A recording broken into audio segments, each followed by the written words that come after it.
Hello, नमस्कार. मी पल्लवी तुम्हा सर्वांचं अगदी मनापासून स्वागत करते आपलं यूट्यूब चॅनल सियाज मॉममध्ये. तर हे जे तुम्हाला समोर दिसतंय ही आहे माझी सोसायटी. मी सध्या राहते पुण्यामध्ये.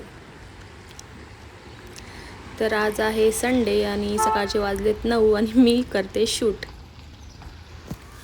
तर ही आहे मंत्रा मोमेंट सोसायटी, जी की मोशीमध्ये आहे पुण्याला. ही जी बिल्डिंग दिसते तुम्हाला समोर, याचं मी तुम्हाला लास्टला सांगेल, कारण की ही सुद्धा मंत्रा मुवमेंटचीच बिल्डिंग आहे. तर सकाळी सकाळी शूट करायचं कारण हेच की सकाळी पक्ष्यांचे वगैरे आवाज खूप सुंदर येतात आणि जास्त काही वर्दळ पण नसते, कारण ते ऑकवर्ड होऊन जातं समोर कुणी आलं की व्हिडिओमध्ये काढायला. समोरचाही ऑकवर्ड आणि आपण पण असो. तर हे होतं माझ्या सोसायटीचं एंट्रन्स गेट. तुम्हाला मी आतमध्ये दाखवते. माझी सोसायटी म्हणजे मी इथे रेंटने राहते. हे जे तुम्हाला बिल्डिंग दिसते समोर, ही पार्किंगसाठी त्यांनी बिल्डिंग दिली आहे. प्रत्येक बिल्डिंगसाठी वेगवेगळं पार्किंगचा एरिया आहे. एवढा मोठा एरिया असून सुद्धा लोक बाहेर का गाडी पार्क करतात मला काही अजूनही कळालेलं नाही आहे. हे जे कन्स्ट्रक्शनमध्ये दिसते ते आहे सोसायटीचं मंदिर.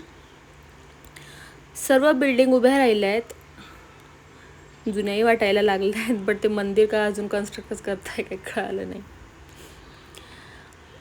तर हा टोटल 8 एकरमध्ये प्रोजेक्ट आहे. इथे सर्वात महत्त्वाची गोष्ट म्हणजे की इथे 2 गेट प्रोव्हाइड केलेत बिल्डरनी यांना. एक एक्झिटवालं आणि एक एंट्रन्सवालं, 2 गेट. त्यामुळे ना जास्त गाड्यांची अशी गर्दी इकडे होत नाही. तर हे पूर्ण 8 एकरमध्ये यांनी कन्स्ट्रक्ट केलेलं आहे पूर्ण बिल्डिंग. आणि इकडे 7 बिल्डिंग आहेत, ज्यांना ABCD असं नाव दिलं आहे. जे मी तुम्हाला दाखवलं ना बाहेर सुरुवातीला एक बिल्डिंग उभी आहे, तिकडे पण मंत्रच नाव होतं, तर ती होती I बिल्डिंग. हे जे तुम्ही समोर बघताय हे आहे स्विमिंग पूल. तर यांना 3 स्विमिंग पूल प्रोव्हाइड केले आहेत. हा जो समोर दिसतोय हा आहे लहान मुलांसाठी आणि जो तिकडे दिसतोय पलीकडे तो आहे मोठ्यांसाठी. बिल्डरनी इथे 1 BHK, 2 BHK आणि 3 BHK असे फ्लॅट्स प्रोव्हाइड केलेत. कॉस्टिंग साधारण 30 लाखांपासून तर 75 लाखापर्यंत आहे. आणि इथे बघा, हे शोचं त्यांनी बनवलं आहे लाकडाचं, जे की खूप सुंदर आहे. ते फोटोज खूप मस्त येतात. मी इथे हे काही फोटोज जे क्लिक केलेत आणि वरती छान शोचं झाड लावलं आहे. ते लाकडाला आय थिंक त्यांनी कलरिंग केलं आहे वाटतं काहीतरी. आणि मेन म्हणजे या सोसायटीचं चारही बाजूनी बिल्डिंग आणि आतमध्ये हे सुंदर असं गार्डन. ह्या गार्डनमध्ये आल्यानंतर असं वाटतच नाही की बाबा आपण पुण्यामध्ये सिटीमध्ये राहतो. एवढी ग्रीनरी यांनी इथे दिली आहे. छान जाण्यासाठी रोड पण बनवला आहे, खाली टाईल्स लावली आहे. सध्या पाऊस पडला आहे त्यामुळे जरा चिकचिक वाटेल तुम्हाला, पण साधारण खूप मस्त वाटतं. इथे खूप सुंदर फोटोज निघतात. तर हे आहे टोटल 12 फ्लोअरच्या बिल्डिंग. मी म्हटलं ना तुम्हाला ग्रीनरी ग्रीनरी ग्रीनरी. तर हे आहे या सोसायटीचं क्लब हाऊस. हे बघा, आतमध्ये जिम पण प्रोव्हाइड केली आहे, बट मी काही जिममध्ये अजून गेली नाही तर मला काही त्याबद्दल एवढं काही सांगता येणार नाही. पण तिथे लेडीज आणि जेंट्स दोघंही जातात. टायमिंग जरा वेगवेगळा दिला आहे. समोर आहे किड्स प्ले एरिया जो की तुम्हाला दिसतोय. समोर आहे बास्केटबॉलचं कोर्ट. संध्याकाळी छान आजी आजोबा सगळे लहान लहान मुलं इकडे येतात. खूप मस्त झालेलं असतं इकडचं वातावरण. आता सकाळी सकाळी, आज आहे संडे त्यामुळे तुम्हाला काही इकडे गर्दी दिसणार नाही.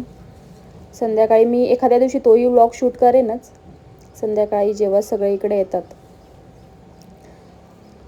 बिल्डिंगचं कलर कॉम्बिनेशनसुद्धा मस्त घेतलं आहे त्यांनी, व्हाईट आणि थोडासा पिस्ता कलरमध्ये. ते एवढ्या काही त्या जुन्या बिल्डिंग नाही आहेत, नवीनच आहेत. फक्त एकच बिल्डिंग त्यांनी बाहेर दिली आहे, तर ती का दिली आहे ते मला नाही सांगता येणार. मी गेल्या 8 महिन्यांपासून इथे राहते. मी व्हिडिओच्या लास्टला माझ्या घराचं होम टूर तुम्हाला देते. मी काही जास्त अशी रंगरंगोटी सजवलेलं घर नाही आहे. जस्ट आम्हाला आता 2-1 महिन्यामध्ये शिफ्ट व्हायचंच आहे. इथून आम्ही, तो मी व्लॉग बनवेलच, इथून आम्ही जवळच घर घेतलं आहे.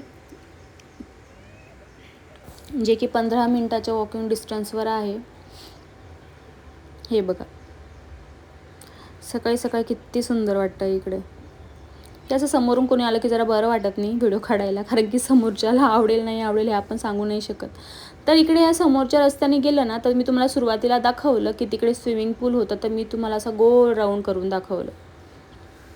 सकाळी सकाळी वॉकिंगसाठी वगैरे खूप छान वाटतं. तर हा प्रोजेक्ट येतो चिखली अकोडी रोडला, मोशीमध्ये. जर कुणाला घर बघायचं असेल किंवा रेंटनी घ्यायचं असेल तर नक्की व्हिजिट करा. रेंट काही इकडे मला एवढा जास्त वाटला नाही, आता जास्तही असेल. मी सध्या 1.5 BHKचे 12,500 रुपये भरते. आधी ठाण्याला असल्यामुळे तिकडे 20-20 हजार रुपये रेंट भरला आहे, त्याच्यामुळे हा रेंट जरा एवढा काही वाटत नाही आहे. बट 12,500 रुपये खूप असतात. तर हे जे दिसतंय, मी राहते सेकंड फ्लोअरला, हे आहे माझं घर. तर हे जे आहे ते आहे बिल्डिंगचं एंट्रन्स. मी राहते सेकंड फ्लोअरला, तर आपण जाऊया वरती. तशा यांनी 2 लिफ्ट प्रोव्हाइड केल्या आहे, त्यामुळे एवढी काही गर्दी राहत नाही. नेहमी लिफ्ट मला तर मोकळीच भेटते. तर आपण आलो सेकंड फ्लोअरला. आमच्या फ्लॅटच्या ओनरनी शू रॅक बनवलेलं आहे, त्यामुळे जास्त काही बाहेर चपलांची गर्दी होत नाही. तर welcome to my sweet cute home. दरवाजा उघडताच दिसते ती ही लिव्हिंग रूम.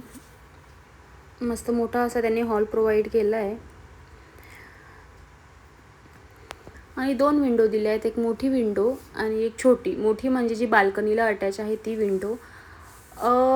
होम टूर द्यायचं म्हटलं तर फक्त 2 BHK मंत्रा मुवमेंटचं कसं आहे हे मला तुम्हाला दाखवायचं आहे, कारण मी काही घर असं काही सजवलेलं वगैरे रंगरंगोटी काही केली नाही आहे, कारण आम्हाला आमच्या स्वतःच्या घरामध्ये नेक्स्ट मंथमध्ये शिफ्टच व्हायचं आहे. होम टूर यासाठी की कुणाला जर शिफ्ट व्हायचं असेल, कुणाला रेंटवर घ्यायचं असेल, कुणाला बाय करायचं असेल घर, त्यासाठी मी टूर देते. इकडे मी माझं छोटंसं देवघर ठेवलं आहे. ही जी तुम्हाला मशीन दिसते ही आहे डिशवॉशर. मी काही याआधी डिशवॉशर कुणाच्या घरी बघितलंही नाही आहे आणि यूज तर केलेलंच नाही आहे. तर जेव्हा नवीन घरामध्ये शिफ्ट होऊ तेव्हा मी याचं तुम्हाला अनबॉक्सिंग करून नक्कीच दाखवेल. माझ्यासाठी फर्स्ट टाईमच असणार आहे ती गोष्ट. आम्हाला चांगल्या ऑफरमध्ये भेटलं म्हणून आम्ही ते बाय केलं. मी आणि माझ्या ज्या दीदी आहेत त्यांनी घेतले. 2 मशीन आम्ही ऑर्डर केले सोबतच, त्यामुळे जरा चांगलीच डिस्काउंट भेटलं आहे आम्हाला.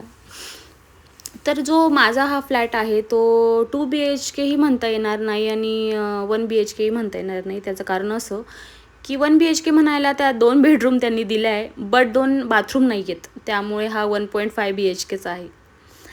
तर हे आहे माझं छोटंसं गोडसं किचन. आमच्या ओनरने आम्हाला फक्त ट्रॉलीजच बनवून दिलं आहे. बाहेर शू रॅक आणि ट्रॉली बस, बाकी कुठे काही लॉफ्ट असं त्यांनी काही दिलं नाही आहे. त्यामुळे जरा पसारा पसारा वाटतो, कारण की सगळे भांडे मोठे डबे वगैरे मला खाली इकडे तिकडेच ठेवावे लागतात. आणि हे जे तुम्हाला समोर दिसतंय हा आहे जुगाड. म्हटलं आपले लगेच शिफ्ट व्हायचं आहे तर कशासाठी उगाच त्यांच्या भिंतीला छिद्रे पाडून ठेवायचे आणि ते तिकडे शिफ्ट करायचं. त्यामुळे डब्यावरच मी माझं वॉटर प्युरिफायर ठेवलं आहे, तुम्ही बघू शकता. इकडे आहे ती आहे ड्राय बाल्कनी. एक खूप गरजेची गोष्ट वाटते मला ती की बाबा ड्राय बाल्कनी पाहिजे. जे मी स्वतः घर घेतलं आहे ते यापेक्षाही मस्त आहे, भारी आहे, बट ड्राय बाल्कनी नाही आहे. तर किचनमधनं हॉल असा काहीसा दिसतो. सफिशियंट जागा आहे, जास्त काही छोटं वाटत नाही हे किचन. आणि मागे त्यांनी ड्राय बाल्कनी दिली आहे. तर चला मी तुम्हाला ड्राय बाल्कनी दाखवते, जिथे माझा खूप सारा पसारा पडला आहे, कारण मी आत्ता जस्ट दळण केलं आहे त्याच्यामुळे माझी गिरणी पण ओपनच दिसणार. तर इकडे असा पसारा आहे. माझं मशीन आणि गिरणी बऱ्यापैकी ते छान बसली आहे आणि सोबतच डस्टबिन वगैरे बकेट्स जे एक्स्ट्राचं सामान आहे ते आपण इकडे ठेवू शकतो. बऱ्यापैकी मोठी ड्राय बाल्कनी यांनी दिली आहे बघा. तर चला मी तुम्हाला दाखवते. आधी मी तुम्हाला बाल्कनी दाखवते. चला, बाल्कनी तशी बरीच मोठी आहे. तर या 1.5 BHKचे मी 12,500 रुपये मंथली पे करते रेंट, जो की दरवर्षी वाढतो. त्यांनी मॉस्किटो नेट सगळ्या विंडोजला प्रोव्हाइड केली, त्यामुळे मच्छरांचं एवढं काही टेन्शन नाही आहे, कारण की खालच्या फ्लोअरला असल्यामुळे जरा त्रास असतोच. आणि ग्रीनरी तुम्ही बघितलीच किती आहे. तर खालचा व्ह्यू अशापैकी आहे. छान वाटतंय ना. वातावरण आज खूपच ढगाळ झालं आहे, सनलाईटच नाही आहे. चलो, आता ही आहे माझी छोटी बेडरूम, किड्स बेडरूम. ही रूम मला माझी बेडरूम कमी आणि स्टोर रूमच जास्त वाटते. जसं की मी तुम्हाला सांगितलं की ओनरनी काही इकडे लॉफ्ट काही असं काही बनवलेलंच नाही आहे की बाबा जिथे आपण सामान व्यवस्थित ठेवू शकू. त्यामुळे असा पसारा आहे. मला माझ्या घरामध्ये बॉक्सेसच दिसतात. असो. तर अशा प्रकारे ही सेकंड बेडरूम आहे छोटीवाली. हे बघा, इकडे एक विंडो दिली आहे आणि इकडनं समोर डिरेक्टली राईट साईडला हॉल दिसतो आणि समोर हे आहे टॉयलेट आणि बाथरूम. आणि इकडे वॉश बेसिन त्यांनी दिलं आहे. बघा, या व्हिडिओमध्ये मी तुम्हाला डिरेक्टली फेस टू फेस बोलत नाही आहे, पण नेक्स्ट ब्लॉगमध्ये मला माझ्या घराचं इंटेरियरचं वगैरे जे फायनल झालं आहे गोष्टी, कसं करणार आहे इंटेरियर, कुणाकडे करणार आहे, कॉस्टिंग काय जाणार आहे, किती महिन्यामध्ये काम कंप्लीट होणार आहे, सगळं मी तुम्हाला दाखवणारच आहे.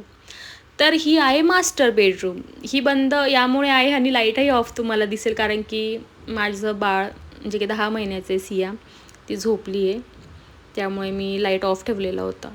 तर ही बऱ्यापैकी मोठी रूम आहे. इथे एक त्यांनी व्हेंटिलेशनसाठी मस्त विंडो दिली आहे, ती पण बरीच मोठी आहे. आणि हा आमचा किंग साईज बेड आहे, तर तो बसूनसुद्धा एवढा तिकडे स्पेस मला मिळतो. भरपूर मोठी म्हणजे. इकडे मी 2 बॉक्सेस ठेवले जिथे आमच्या सियाचे मेडिसिन, कॉस्मेटिक गोष्टी. कुणाच्या घरी लहान बाळ असेल तर ते रिलेट नक्कीच करणार. असं मी ठेवलं आहे. चला, आता इथपर्यंत व्हिडिओ केलाच आहे तर मग सियाला पण दाखवते. व्हिडिओ जरा मोठा झाला आहे. बघा कशी निवांत झोपली आहे. उठल्यानंतर मग मम्माला त्रास द्यायचा असतो. तिची अंघोळ घातली आणि तिला झोक्यामध्ये टाकलं, व्हिडिओ शूट करायचा होता. तर बेडरूममधनं डिरेक्टली हॉल असा दिसतो. तर ह्या व्हिडिओमध्ये एवढंच. मला माझ्या घराचा होम टूर द्यायचा होता, सोसायटीचा टूर द्यायचा होता. जर तुम्हाला व्हिडिओ आवडला असेल तर प्लीज लाईक करा. आणि कुणी मोशी पुण्यामध्ये प्रॉपर्टी बघत असेल, कुणी रेंटनी बघत असेल तर त्यांना नक्की शेअर करा. नेक्स्ट व्हिडिओ मी माझ्या घराच्या इंटेरियरवर करणार आहे, तर तोही नक्की बघा. तर स्वामींचं दर्शन घेऊन इथेच व्हिडिओ संपू. तोपर्यंत बाय.